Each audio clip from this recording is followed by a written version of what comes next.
નમસ્કાર, આપ જોઈ રહ્યા છો પ્રકોપ ન્યૂઝ।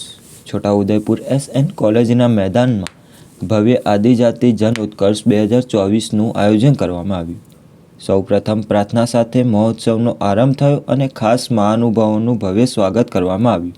આ વિશેષ કાર્યક્રમમાં આદિજાતિ મંત્રી શ્રી ડૉક્ટર કુબેરભાઈ ડિંડોર સાહેબ અધ્યક્ષ પદ પર બેસીને કાર્યક્રમને સફળપૂર્વક માર્ગદર્શન આપ્યું। આ મહોત્સવનો મુખ્ય હેતુ હતો જનજાતિનો ગૌરવ ઉજવવો અને બિસ્માર મુંડા જેવા આદિજાતિ નાયકના જીવન અને યોગદાન પર પ્રકાશ પાથરવો।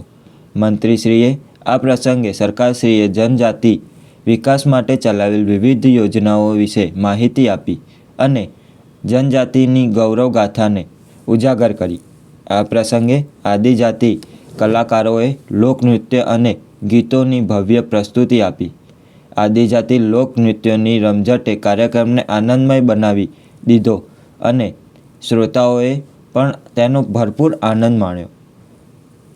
મહોત્સવમાં રાખવામાં આવેલ વિશિષ્ટ સ્ટોલમાં આદિજાતિ સંસ્કૃતિના વિવિધ નમૂનાઓ પ્રદર્શિત કરવામાં આવ્યા। પીઠોચિત્રો અને ભીંતચિત્રો, આદિવાસી આભૂષણો અને માટીના વાસણો, કુદરતી ઔષધિઓ અને વાંસની રચનાઓ। મહેમાનોને અને નાગરિકોએ આ સ્ટોલની મુલાકાત લીધી અને પરંપરાગત ચીજવસ્તુઓની ખરીદી કરી।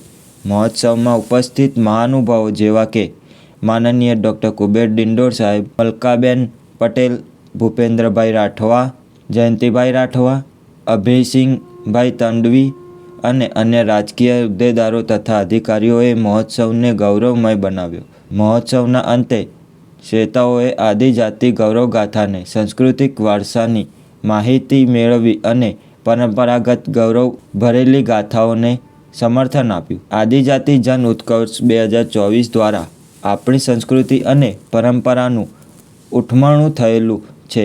આ ભવ્ય યોજન દ્વારા આદિજાતિ ગૌરવ અને વિકાસના પથ પર નવું પ્રેરણાદાયી પગલું ભરાયું છે।